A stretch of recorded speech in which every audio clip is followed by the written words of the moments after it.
So, what was happening in other parts of the Middle East during this period? Well, we know that in 1970, Nasser was assassinated. He's going to be replaced by a fellow soldier and politician who actually went back with him right to the beginning. He was one of the free officers during the time of the coup, though had never been a very prominent figure, and he now becomes president. His name is Mohammed Anwar al-Sadat, more commonly referred to simply as Anwar Sadat, and he will become the third president of Egypt, ruling from 1970 until his assassination in 1981.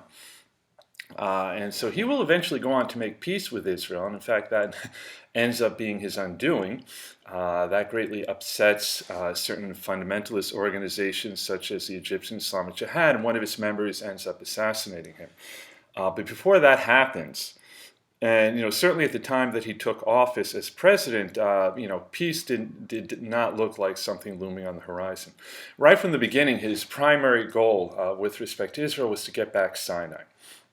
And what became apparent very early on was that Israel was disinclined to negotiate, and we already talked about how Israel had become a bit overly confident about its ability to deal with the Arab states militarily, so it didn't seem to feel there was any need to give up territory. There was even kind of the idea that eventually they'll achieve peace strictly on their own terms. So eventually this is going to lead to the Yom Kippur War, or October War, sometimes referred to as the Ramadan War or the 1973 Arab-Israeli War, two of those names referring to when it took place. This is going to actually be a case of Egypt together with Syria attacking Israel. And it's going to be a complete surprise to Israel. One factor is that it takes place on Yom Kippur, which is the Day of Atonement for Jewish people, when many Jewish people are in temple and fasting.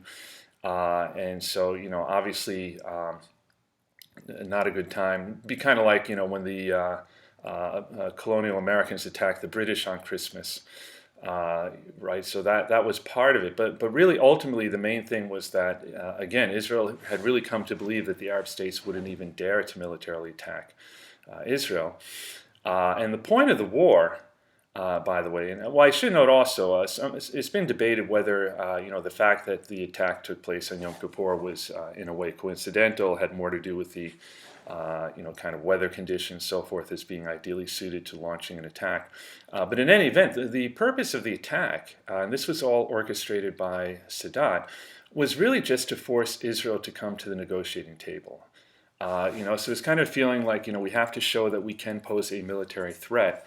Ironically, there was no plan to annihilate Israel, and that actually proved to be very lucky for Israel, because the attack, the joint attack by Egypt and Syria was so successful that at one point, if they had military plans to move further, they might really have actually completely destroyed Israel. They were able to penetrate deep into Israeli territory so quickly that the military commanders actually came to a point where they didn't know what to do. They were radioing back like, should we take Tel Aviv? It's like right in front of us. In any event, this did allow Israel to regroup. They mobilized their men. There's different reports about the position of the United States with respect to this war. Some American diplomats were frustrated by Israel's unwillingness to negotiate, so it's been proposed that America actually allowed Israel to suffer for a while before eventually sending large shipments by air of weapons, which eventually allowed Israel to turn it around. And in fact, from a military standpoint, when the war ended, you could argue that Israel had won. They came within something like 50 kilometers of Cairo.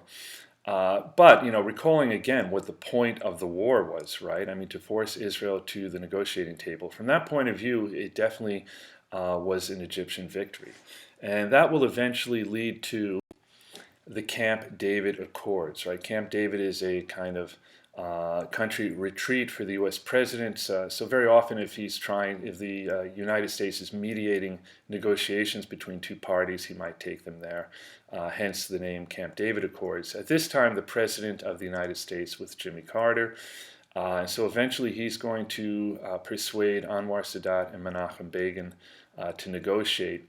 Though a major factor in that is that Anwar Sadat does something completely unprecedented. In order to, kind of force the Israeli Prime Minister's hand, Menachem Begin, who remember is a member of the Likud party, kind of a, very hard to the right, hawkish kind of fellow. But what Sadat does is he actually flies to Jerusalem and speaks before the Knesset. And this really just has a major impact on the Israeli people. So in some ways, kind of forcing Begin to really take him seriously.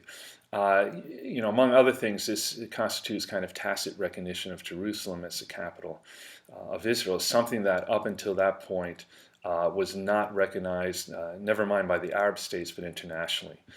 So for instance, even the United States had its embassy in Tel Aviv. And in fact, it was only very recently that President Donald Trump actually made the decision to recognize Jerusalem and relocate the American embassy there. Something that was considered actually very provocative and controversial. But so in any event, right, just the very fact of Sadat actually speaking directly to the Knesset and therefore directly to the Israeli public made a very strong impression. So that eventually led to the negotiations at Camp David, which were finally signed on September 17th, 1978, whereby Egypt made peace, was the first Arab state to make peace with Israel. So what was contained within the Accords? There were basically two parts to it. And the first agreement actually dealt with the Palestinian issue, and it basically established that they should be turned into autonomous, self-governing entities, the West Bank and the Gaza Strip, and that should be kind of a first step towards a kind of broader settlement, some kind of negotiation, perhaps leading to statehood. The second agreement basically required that Israel withdraw from the Sinai, and whereby Egypt and Israel were able to normalize diplomatic relations, hence peace with Egypt. The first agreement kind of fell to the wayside shortly after that, and that is a major factor in why, whereas Sadat becomes this really popular figure internationally, he's going to be denigrated in Egypt and to some extent the Arab world, who feel that he sold the Palestinians out. From his point of view, Sadat very famously said that the Arab world is prepared to fight Israel to the last Egyptian. There was kind of a feeling that Egypt was always taking the brunt of these wars with very little support from the Arab states. But in any event, that all ended up being a factor in his eventual assassination. Now, one state we haven't considered much until now has been Jordan. And eventually Abdullah is going to pass on. His son proves to be mentally unstable, so the throne passes to his grandson, who pretty much is simply referred to as King Hussein the duration of his rule. And he actually turns out to be one of the most effective leaders in the Middle East. Jordan is something of an artificially created state with very little in the way of natural resources. It's on the front line with Israel as far as any conflict, and it has a large Palestinian refugee population. The general consensus was that this state wasn't going to last long, but King Hussein actually proves quite adept at navigating all these problems, and particularly with respect to Israel. While he has to be careful always to, at the very minimum, lend lip support to the Palestinian cause. And you might remember up until the Six-Day War, the West Bank was part of Jordan. There's always a lot of kind of back-channel discussions going on with Israel, and anytime there's the possibility of peacefully resolving the situation, King Hussein would pretty much be probably the one most actively promoting that on the Arab side. Now, one of his biggest problems, though, is having a large Palestinian population, particularly after '67. After the PLO becomes much more militarily active, and they're going to have a large number of bases in various refugee camps in Jordan, and at some point they're pretty much operating almost completely independently. It becomes really apparent by 1970 that King Hussein has very little control over them. They pretty much come and go as they please. At some point they're even threatening to overthrow him. Something to some degree some parties in Israel think might be a good idea. They're like, well, why can't Jordan be a Palestinian state? And that would take care of the problem. In any event, at some point, King Hussein finds that he can't even move around his own kingdom. He literally has to go checkpoints manned by members of the PLO. And so finally he decides he has to take matters into hand, and he basically mobilizes the Jordanian army to eliminate the Palestinian paramilitary organizations operating in his kingdom. This takes place in September 1970, known as Black September by most Palestinians. And the violence is really, really huge, right? I mean, huge numbers of not just militant, but also civilian Palestinian casualties. And the armed conflict will actually carry on until 1971. At some point, Nasser actually is part of an attempt at negotiating a settlement between Hussein and Arafat. Some have argued that might have been a factor leading to his heart attack. But in any event, eventually the conflict is resumed with the expulsion of the PLO, which will largely relocate to Lebanon. And that actually is going to become a major factor in developments leading to the Lebanese Civil War. You'll notice to the right the emblem for one of the more militant groups in the PLO, the Popular Front for the Liberation of Palestine, headed by the way, Orthodox Christian George Habash, and pretty much operating on secular communist lines. They had become actually a major part of the problem. They had started hijacking airlines and forcing them to land in Amman in Jordan, where they would blow them up, again after taking the civilians off. But imagine you're the king and you actually have no control over something like that. So back in Israel, the problem actually is increasingly becoming what to do about the West Bank and Gaza, right? So just to kind of give an overview, and this is already out of date, but it does nonetheless kind of convey, the large number of Palestinians that are now under Israeli authority, for the most part military authority, right? So as of the end of 2006, you have approximately 2.5 million Palestinians living there, including those in East Jerusalem who refuse Israeli citizenship. They end up being given a kind of special status that allows them to move in and out of the city. But generally speaking, movement is majorly controlled, right? If you're a Palestinian, you have to go through Israeli checkpoints to get into Jerusalem. Many of them end up working as day laborers in Israel in agriculture, so they have to go through checkpoints, very often getting up at like 5 a.m. just to spend 2 hours at a checkpoint going through security before getting to your job. In the meantime, settlements are being built. Settlers often referring to the West Bank as Judea and Samaria, clearly a biblical reference, and kind of the main point being that they consider it to belong to the Jews. In Gaza, well, Gaza is not as important to the settlers, but nonetheless, you still have 1.4 million Palestinians living there within a really small, tight area, about 140 square miles. Last time I checked, it was considered to be the most densely populated place on the face of the planet. And so we talked about Israeli settlements, right? So to give you an idea of how rapidly these are being established, right? If you look at the map of the West Bank here, all those little black dots are settlements, right? And the settlements are usually built on high points. You can see here two kind of artist renditions of settlements. And so the Palestinian communities tend to be more like in kind of in valleys or in any event at lower points. So you kind of have, if you're in a Palestinian village, you look up and you feel kind of surrounded by these settlements. But they interfere with Palestinians' lives in a multitude of ways, right? First of all, these settlements are really, really nice. If you go there, they're green. Very often, like every home has a swimming pool. They're highly secure. They have walls, guards, and so forth. Even very often, the settlers are armed. A lot of that water that's used for green lawns and pools being diverted from Palestinian communities. So it is a rather arid environment. So there's a limited amount of water. Very often these settlements are connected to Israel proper by access roads that Palestinians are not allowed to use or cross, so Palestinians finding they have to work their way around settlements. And obviously if you were going to eventually create an independent Palestinian state, this would, when you look at all those little dots, it would raise a really big question. What do you do with the settlements? From a Palestinian point of view, it's very difficult to imagine that Israel is serious about eventually giving up territory if they keep building on it. Now, for a while, things kind of carry along. Many Israelis even kind of lulled into a false sense of security that Palestinians have kind of accepted their situation. But really, their frustrations are simmering, and eventually they explode in what's known as the First Intifada, which begins on December 9th, 1987. The kind of catalyst for that was a road accident wherein 4 Palestinians are killed by an Israeli military vehicle. But that wasn't enough by itself, really. That was just something that kind of finally, the straw that broke the camel's back, as they say. The word intifada actually means shaking off, as in this case, kind of the idea of shaking off Israeli rule.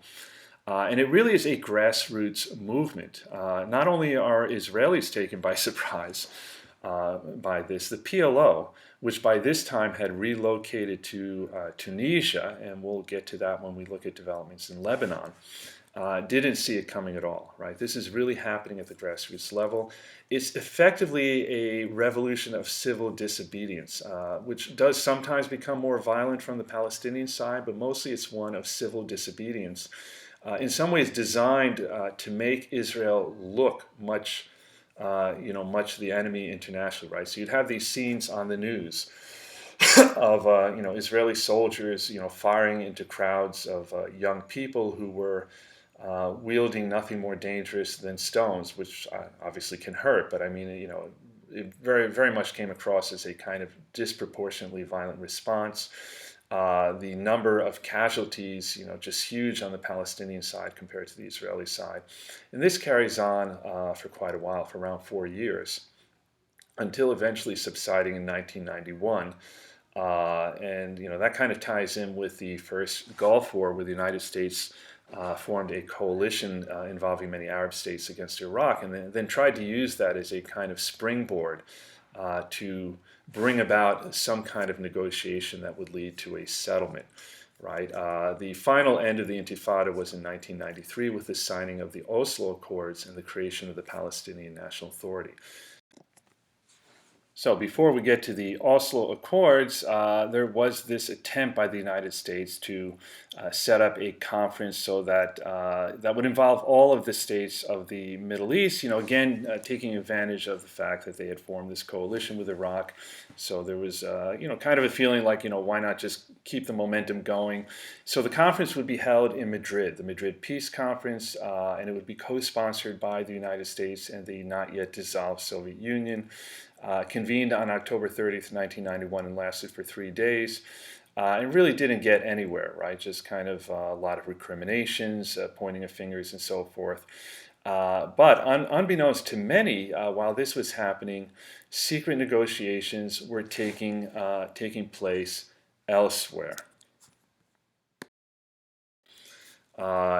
Between Israeli representatives and Palestinian ones, and this would lead to the 1993 Oslo Agreement, which was finalized on August 20th, 1993, and then signed on the White House lawn with Bill Clinton looking on by Yasser Arafat on behalf of the PLO and Shimon Peres on behalf of Israel on September 13th, 1993.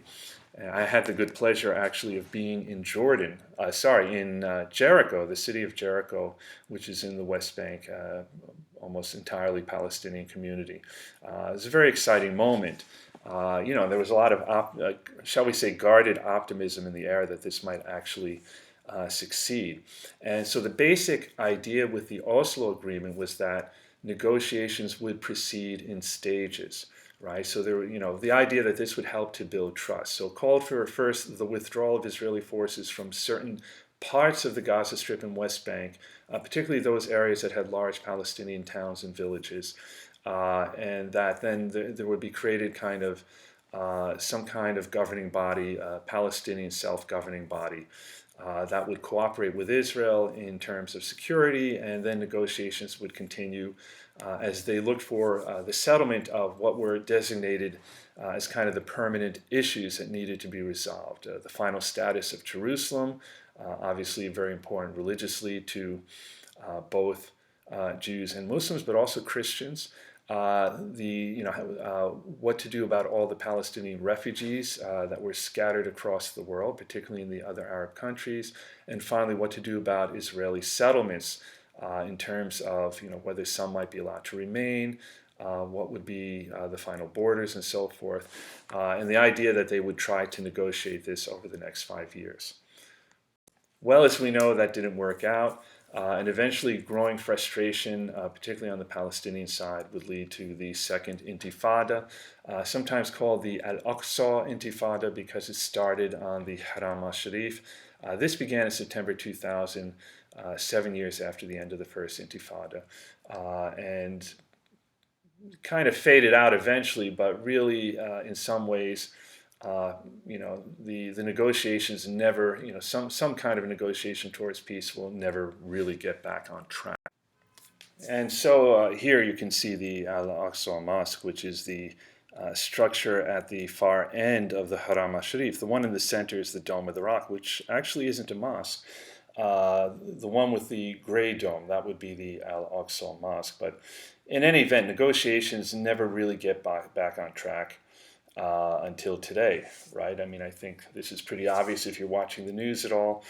And there are a number of factors because of this on both sides, but I think in some ways more on the Israeli side. I mean, Israel is, kind of, to some degree, could almost impose a final settlement if it wanted, right? I mean, there's even, we didn't get into this, but there's a pretty clear understanding about what a final settlement would look like that would be somehow acceptable in terms of refugees, Jerusalem, and so forth. But with the growing prominence of the Likud party, this just doesn't seem likely. So the Likud party, particularly under Benjamin Netanyahu, will often pay lip service to the idea that, yes, ideally there should be an independent Palestinian state. But then, finding God knows how many excuses why they can't negotiate, why this can't happen, why the other side somehow isn't proving itself sufficiently supportive of peace, and so on.